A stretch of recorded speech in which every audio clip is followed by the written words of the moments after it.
What's up, fam? It's your boy G-Man, and you are listening to the Superhero Brothers podcast. Guys, on today's episode, we're going to be going over the latest Black Adam trailer, as well as Dragon Con and all the tips and tricks so that you guys have a wonderful time going there next year, in addition to all the superhero news and rumors. So, guys, let's go ahead and dive right in. So, first and foremost, we're going to tackle the Black Adam trailer. I'm going to go over what I liked from this latest trailer, as well as the things I wasn't too nuts about, and where I thought DC kind of copied Marvel, and then we'll just go ahead and transition right into Dragon Con and all of our wonderful news and rumors. So first and foremost, let me just say I love that we got an extended look at The Rock fighting the GSA. I got him. We're here to negotiate your peaceful surrender. Heard about at least 3 killings this afternoon. I'm not peaceful. Nor do I surrender. Here we go. Kind of how Amanda Waller fits in and how they're really trying to tie in this DC extended universe. At first, I know in the public, they've always been like, oh, we're not going to do a whole kind of canon universe, but you can see they're kind of starting to put those pieces back together. So very excited about that. I love how comic accurate they are with Hawkman in terms of the Nth Metal. So what that is what he uses for his mace and a part of his armor and his wings. And it basically changes to the design or the tool that the user wants. So you can see in the trailer when he's facing off with Sabak, he changes from a mace to an axe, or when he's facing off with Black Adam, it changes from an axe to a mace and starts spinning. Now, I think it was also pretty cool how we just get to kind of see the power scale of Black Adam. Now, I know The Rock usually has in his contracts like, oh, I can't get hit, I always have to win. But seeing him body Aldrich's Hawkman was pretty sick. Like, it just lets you know, like, Black Adam is that dude in terms of the power scaling.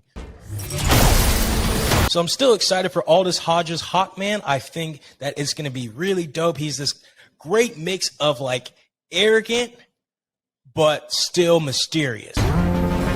Find us a cell that can hold them, we'll take care of the rest. So very excited to see that. We got to see a little bit more of Dr. Fate and how he's going to fight, and I think Pierce Brosnan is going to kill the role. We got to see a little bit more of Atom Smasher. Now, granted, I'm not as high on Noah Centineo in this role, to be perfectly honest, but we still always have to have hope. Something I was really excited about is that we got an extended look at Sabak and really who he is. Now, granted, he looks like this huge devil character and based off of the comics. So similar to how like Black Adam and Shazam, their names are kind of based off of Greek gods. So you have like Hercules, Zeus, Ares, Athena, such and that. So Sabak is the same concept, but his is from 6 demons. Now, I'm not going to say all the demons' names because honestly, I butcher those, but it's kind of cool to see those parallels and how they're going to fight. Now, granted, I wish we could have seen a little bit more action of Sabak fighting the group. We only got to see kind of a face-off scene between him and Hawkman, but very excited to see what comes to it. Now, some of the things I didn't like, DC literally did a carbon copy of the X-Men when it came to the GSA trailer of the mansion from X-Men back and from like 2004, 2005, and literally was like, oh, this is the GSA spot. Like, come on, guys, be a little original. I think, again, I'm just worried that this will be too much of The Rock and trying to highlight him rather than trying to build an overall universe. And I guess I get that it's an origin story, but I don't want this to be like the Fast and the Furious movies where it's just like The Rock has to be the only person getting any real character development, and it ends up being a lot more hype than it is substance. But hey, we still have to have hope. So overall, I'd say my excitement level is probably at like an 8 out of 10 right now. So still really excited. I know Black Adam drops October 31st. Now, granted, I'm rocking a Static Shock shirt, but still rocking with the lightning and keeping in that theme. So with all that being said, guys, let's go ahead and talk about the phenomenon that is known as Dragon Con. So this comic convention happens the Labor Day weekend every September in Atlanta. And when I tell you guys, I was not ready for the amount of not only cosplayers, but how epic this was. So basically, Dragon Con, I believe, is the biggest comic convention in the world. Like, it takes 5 hotels.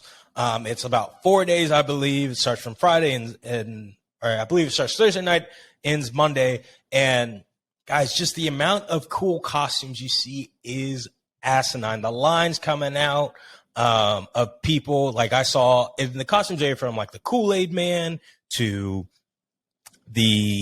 I want to say it was some anime first. I want to say it was like Mega Man, and then you had, of course, your Marvel and your DC superheroes. So all in all, I think it is a stellar comic convention. Now, I will say, if you're like a kind of a newer cosplayer and you're not like super into a lot of big conventions, this might not be one to start with. You might want to start with like Awesome Con or something a little bit smaller, because it could be overwhelming. So like, I had volunteered at the Con Suite, which is kind of a hideaway spot, but this basically serves food to all cosplayers that are at this convention. We were in the Hilton Hotel on like the 4th floor, and we just serve food nonstop for cosplayers whenever they need to get something to eat.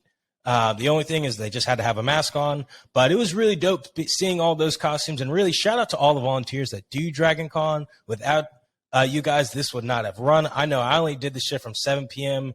to midnight, but there was folks that had been there from 4 o'clock in the morning all the way till midnight, and they keep this Con Suite running 24/7. Like, they literally have graveyard shifts and such. So real shout out to them. And I think also something really cool about Dragon Con is like, it's not just your standard comic book events. They had like medieval fights.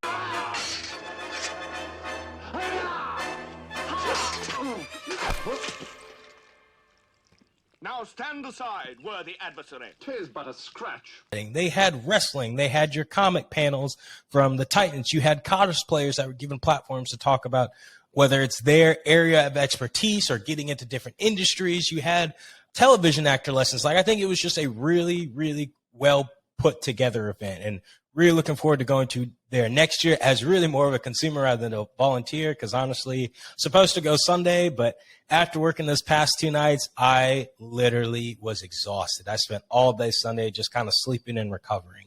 Now, I will say some tips and tricks for folks. You definitely want to stay, I'd say, kind of closer to the hotels. I believe the hotels, if you stay in the hotel, they run for like $400. So I know people like, oh, you can always room with people. But for those who kind of just want their own room, I don't totally recommend trying to stay at the hotel. You can stay like a couple stops away, whether it's near Dunwoody, North Avenue area, Lindbergh Center, or if you're wanting to go south past Midtown. As long as you stay in that vicinity, you'll still be able to experience everything that Comic-Con has to offer, but you don't have to break your wallet doing it. Also, definitely get yourself a Martyr card. The Martyr card is super inexpensive. It's like $2.50 a ride, which is a lot better than having to take Ubers and such, because Uber prices will jump out the roof. Also, something I definitely recommend is bringing some food if you're not from the area, or if you're from the area, help your fellow cosplayers out. Know some kind of like fast food place you can go to, because of the kind of underground sector that's immediately under kind of the Comic-Con, the hotel spaces, is packed to the brim. Like, those lines are super, super long. And I will admit, some of the food vendors at the hotels is really, really pricey. So I'd say definitely try to shop beforehand. Guys, there's Kroger's, there's Publix. Guys, these are super effective grocery stores for getting your stuff at a real affordable price. Now, also, I would say you want to map out where you want to go, not only based off the events, but based on the hotel. So each hotel will have its own kind of specialty thing, whether it's events, whether this is where the panels will be, this is where they'll have all the big parties. So I definitely always look at that before kind of being like, oh, you know what, let's just go to this hotel, because it's like, you really want to maximize the time that you're there. And if you're trying to buy certain things, that's definitely what you want to do. So with all of that being said, I would definitely give Dragon Con, from my kind of limited experience, definitely like a 9.9 out of 10. Like, they even also, they treat the volunteers really well. They give everyone like a dinner afterwards. I definitely recommend actually volunteering before just kind of going as a cosplayer itself, just so you get to see kind of the back end. And not only do you get a genuine appreciation for what everyone's doing, but if you have skills you want to work on, whether that's kind of being costuming and stitching and helping people repair costumes, whether it's really food service, whether it's working with your photography or video skills, I think it provides a great platform and a great area to do that, and also meet other cosplayers. So definitely recommend doing that. But with that, guys, let's go ahead and roll on to the Daily Bugle news and rumors. We got DC coming up first. So supposedly, a lot of the cases against Ezra Miller have been dropped. Damn! He's just been throwing money at people with a bunch of non-disclosure agreements, which I'm not going to lie, from a business standpoint, I guess it's good for them. But like personally, that's like really messed up that they're just doing that and everyone's just kind of sweeping that under the rug. I really think he should be held accountable for the actions that he's been doing. Now, something that's actually really ticking me off, I'm not even going to lie, DC supposedly is canceling DC Fandom.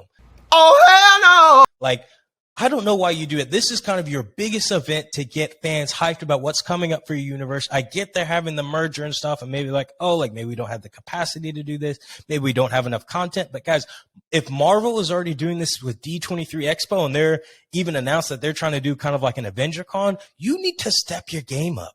Like, I'm not gonna lie, I also love DC Fandom just because it really provides a different experience for folks. And it was great during kind of the pandemic. And I think they should keep that going. Like, I feel like every time DC does something good, they're just like, oh, this was really good. Let's not do that going forward, which I think is really stupid. But those are supposedly just rumors. I really hope they keep DC Fandom. I know maybe because they're like, oh, we don't have as much content releasing this year because of like having to push back the Flash and Aquaman and kind of all those really head cases, but I really hope that they can give us some updates, whether it's just on Blue Beetle. Hopefully that they're like, hey, maybe we were wrong. We're actually going to re-release Batgirl. So a lot of things we're just hoping for. Supposedly, now this is big. Henry Cavill may be coming back as Superman. And so David Zaslav, whatever, has confirmed that he wants to greenlight Man of Steel 2. And if Man of Steel 2 comes back, you know who's going to be the guy who reps yes on his chest, which is Henry Cavill, which I'd be so pumped because he really does embody what Superman is for the DC universe. And that would establish a really good face. Yes, we like The Rock, but The Rock is like, and too much other stuff. You need someone who would be the true face of DC. Like you think of like Marvel, honestly, you think of three people: Chris Hemsworth, Chris Evans, Robert Downey Jr. Right now, who's the face of the DC universe? I'll wait. You couldn't tell me. That's because they just haven't had any real consistency. Maybe you're like, oh, Gal Gadot, Jason Momoa. But those, I'd say outside of Gal Gadot, with Wonder Woman being one of the big three in the Trinity, there's not too many people that you can rely on. But so hopefully we'll have him coming back. Supposedly Keanu Reeves is coming back as Constantine. Now, I'll be honest, I never saw the first film with him, but I know he's a great actor. I would have rather seen the guy from the Arrowverse really get the movie role, but hopeful that Keanu Reeves will body this role. Like we already see him, and we know him from whether it's the Matrix series, the John Wick series. We know how capable of an actor he is. So really intrigued to see whether they go into like a DC Dark type of universe. Like, can we get a DC Dark Justice League? Hey, they have a Green Lantern in that. DC, your boy can do it. Like, I can have the Jon Stewart look. I'll shave the beard if you want me to. I'll grow it out if you want me to. Just let me know. I'm here for you. But also kind of going along with Zack Snyder's universe, the Teen Titans Go, which I'm not going to lie, I hate this show. I think is one of the dumbest things ever. However, they did get a little bit of respect from me. They released kind of like this Dark Side Snyderverse-esque animation battle clip where it took the Teen Titans and a proper animation, not like 2, 3, 4, 5-year-old animation, but really kind of like that adult animation, and have them taking on Darkseid with all 5 of them. And I thought that was really dope, and really hope that DC does bring back Snyderverse as canon, because I think that would just help them as a universe. I get there's a lot of stuff going on, but the Flash movie can serve as a huge reset button for them and just go forward with it. So excited about that. So actually something else that was really intriguing to me. So Zolo Madruena. So apologies if I'm messing up his name. But he's the actor for Blue Beetle. He was in Cobra Kai. Actually revealed he didn't have to audition for the role. He was just fan casting so many things, and they just saw him and he epitomized who Jaime Reyes should be. But he's super stoked about the film. He's excited for us to see it. I seeing a lot of screenshots of the costume and just really, really pumped and hoping that his movie is not canceled like Batgirl's was, because we deserve some of these minor heroes making major impacts in the DC universe. So switching gears. So in the next couple weeks, for Marvel, Blade's going to start filming October 3rd. I believe they're filming in Atlanta. So I'm really hoping I could kind of sneak on set, maybe. That'd be really dope.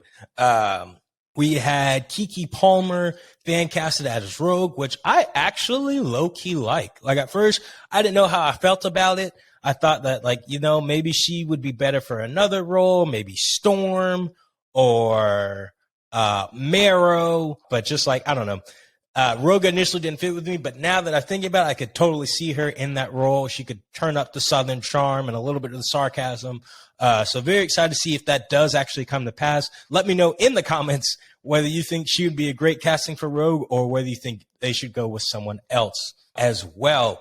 The Marvels, we got a little bit of an update that this will actually go into kind of the complexities of Carol Danvers, how she's not always that perfect hero, which I think is dope. One, because it shows, I know Brie Larson gets a obnoxious amount of hate. Now, I'm not going to say she is like the best actor known to man, but I do think she does do a good job. And sometimes we hold actors to a higher standard that they can't really hold, not because they're not great actors, but sometimes the script doesn't lend itself to be as comic accurate as we would like. And as well, there's only so much ad-libbing they can do, and they still have to work with these directors and major production companies. So very excited to kind of see Captain Marvel kind of fail and see how she kind of works through that. I think in the first movie, it just kind of portrayed her as the super headstrong, I'm always right, I just know what I'm doing, but not always seeing the total impact from making necessarily the wrong decision. So really excited to kind of see how they take that, and really her working together